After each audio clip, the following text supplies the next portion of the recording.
Hello,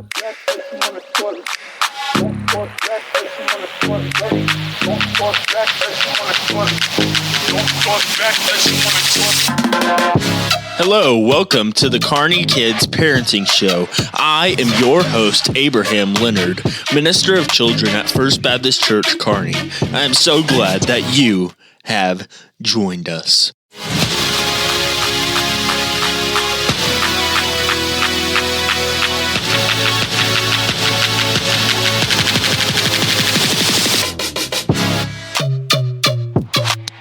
Well, welcome to the show today, Pastor Jeremy Jessen. He's with us today all the way from Kentucky, right? That's right. Yeah. Would you tell us a little bit about your family, your ministry, and just how you're doing? Sure.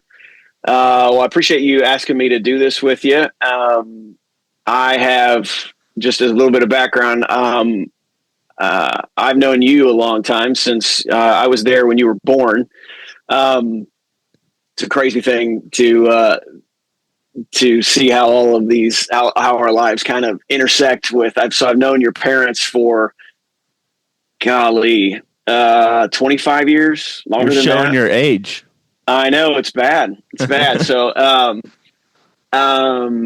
but I am deeply grateful for those kinds of friendships that will end up in something like this. But I don't have English language words to use for how grateful I am for the relationship that I have with your dad. I've known him for a long time, and he and your mom are very special people to my wife and I. So, my wife and I, we have been married for 22 years. It'll be 23 years. We live in Louisville, Kentucky, where I'm a pastor of Lakewood Baptist Church, where I've been pastoring for 10 years. Just this past May, it was 10 years. We have 3 kids. Isabel, who is 19, and she just finished her freshman year at Boyce College here in town in Louisville. Then my son Grant is 17. He's getting ready to be a junior/senior in high school. We homeschool, so we make up the grades. Then my son Haddon is 14, and he's getting ready to be a freshman in high school. So that's our family. Again, been in ministry total for over 20 years, but have been here 10 years. And so I pastor Lakewood, and I work some for Southern Seminary when needed. And I also teach and facilitate online stuff at North Greenville University. And I'm a faculty mentor at Redemption Seminary as well. It's an online seminary. So I work with those organizations as needed, and I'm just blessed to be involved in whatever way I can be. So yeah, that's kind of that's a lot, but that's where we are. So yeah, that's awesome. To start off, I want to start off with something kind of light. Do you have any good parenting memories? What are some good parenting memories that you have?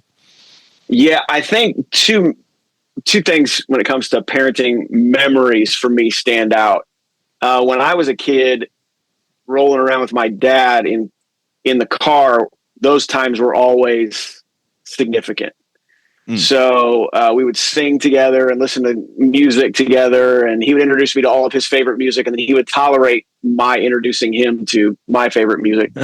But riding around in the car was always a blast. So that's something that I've kind of carried on with my kids. So if you ask my kids what are their favorite times with me, most likely car rides will come up. We just have a blast listening to music and driving around in the car together. So those are some, I love doing that with them. I think just good memories of the bedtime routine with them when they were little, reading Bible story books with them, or reading the scriptures with them, spending time in prayer with them. And now that they're teenagers, there's some nights that I don't, but most nights I still am praying with them before they go to bed at night.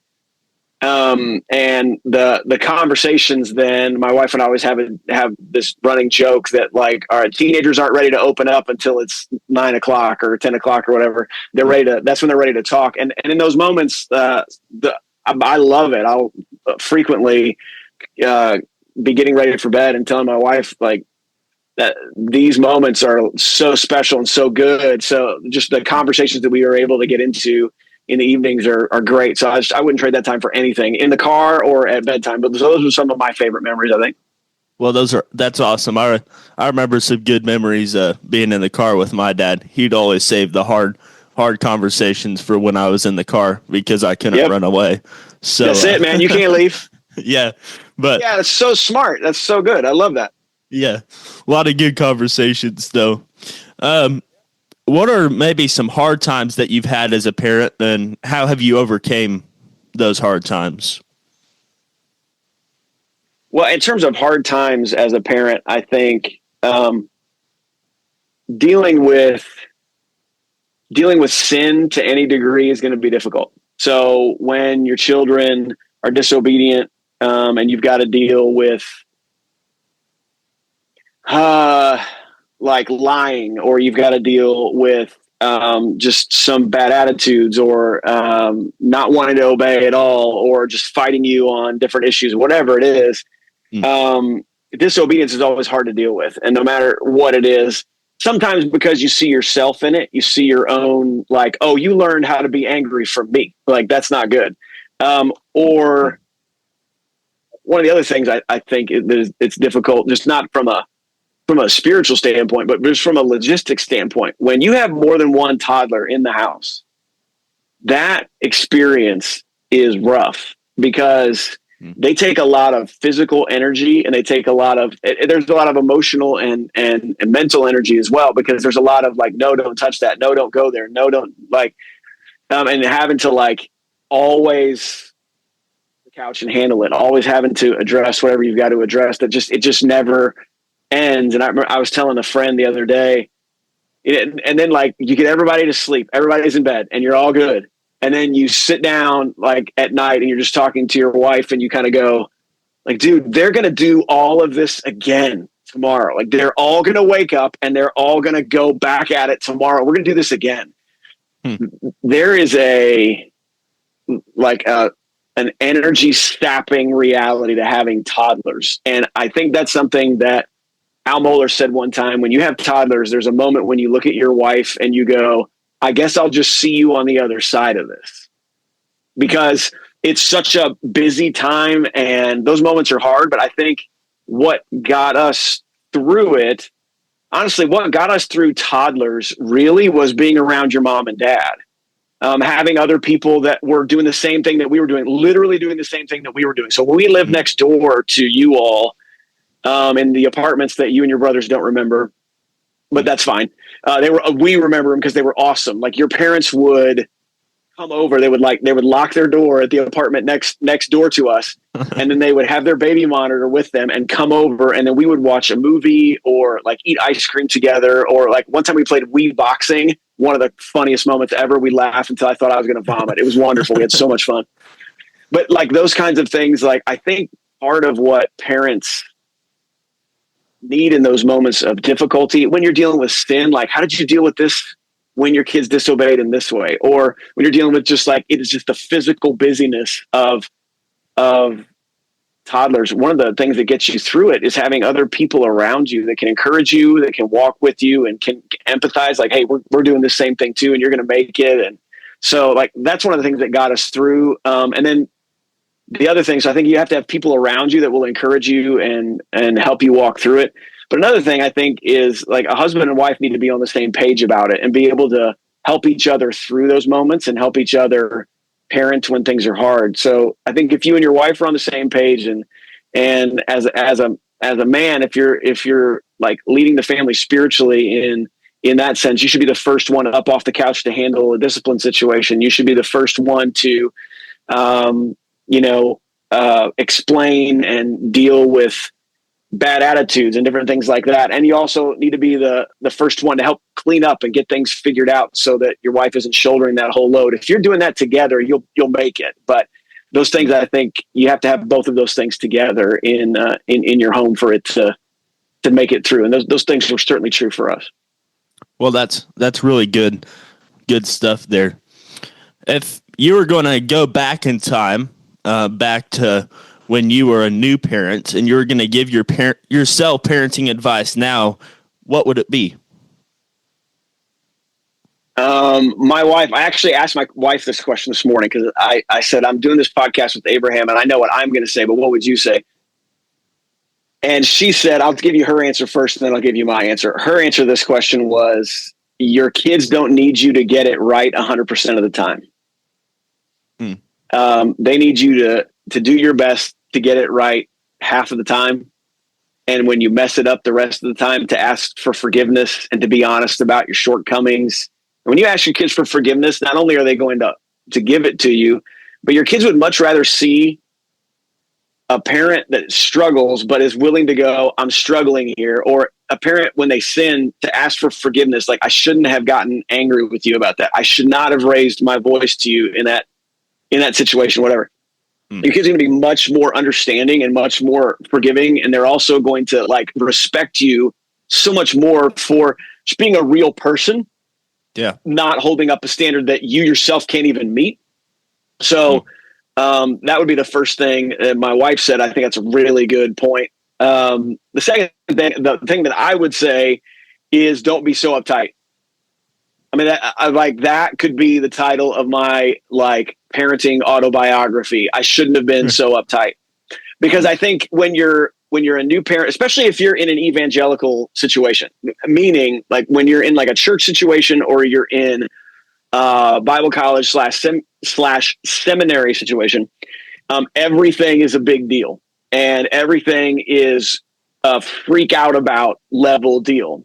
And so you feel like you have to get it right 100% of the time, like my wife was saying, but you also feel like every moment is a make or break moment when it's not necessarily. So don't be so uptight, like about things that you can't control, about things that are, I would like, you need to learn the difference between between a child being disobedient and a child being being rebellious, or a child just being like, I mean, you grew up with two brothers, right? Like, so there's some stuff where you guys were being mean to each other. And then there's other times when you guys were just like slugging it out because you're boys in the same house. Like, it's not always wickedness. Sometimes it's just like siblings bumping into each other and like playing around and like tearing stuff up. Like, that's okay. I think there's a part of that where I just needed to loosen up a little bit. And I think if I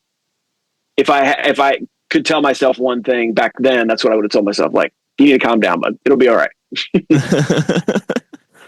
Well, that's really good. I want to kind of end on a much lighter note. Okay. Do you have any, like, what's your favorite funny parenting story? Man, there's so many. Like, I can't, like, funny moments in the past 24 hours that were great with our teenagers. But one of my favorite moments when the kids were really young was Grant. That kid never wanted to go to bed, ever. They were the first one up. Isabel will sleep all day if we let her.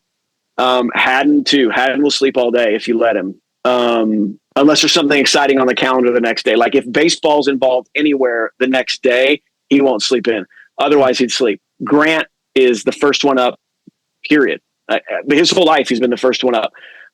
So I get up really early and spend time reading and everything. And then I would come downstairs, and like the second I'm down there, if he hears like noise in the kitchen, bam, that kid was down there. But he hated going to bed because there were people awake while he was asleep, and he just didn't see. No. Like if there's a party going on, if people are awake, if something fun is happening and I'm not a part of it, this is an injustice. So like he could not, he hated going to bed. So when one of our favorite family stories is, I'm putting him to bed one night. And he's really little. I think he's like 3, something like this. And, like he's still kind of, some of his words aren't coming together exactly right. And so, he wants to talkle about something is what he would say. Let's talk about, but he would say talkle about. Let's talkle about. Hey, Dad, I have something I need to talkle about. And I was like, oh, okay. Like, we're going to bed, and like, we have read the stories. We have sung the songs. We have prayed our prayers. He is tucked in. It is time. Fans on, lights out. Let's go. He's ready. And he says, I have something that I need to talkle about. And he looks very serious. And then he gets this little grin on his face when I said, what do you want to talk about, buddy? And he goes, let's talk about Jesus.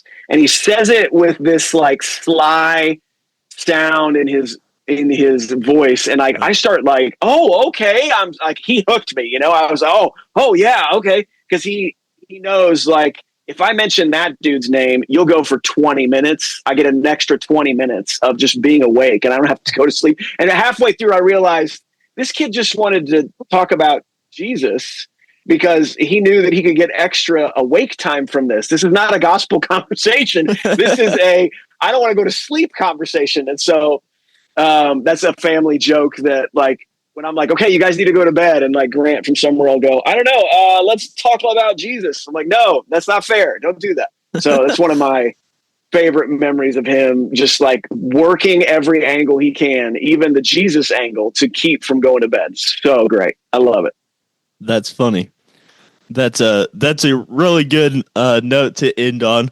On behalf of all the listeners and myself, I want to thank you for being on the show today. Absolutely, man. Anytime. I appreciate it so much. Thank you for joining me. I hope this was an encouragement to you. Please follow the show, leave a review, and share it with the people around you.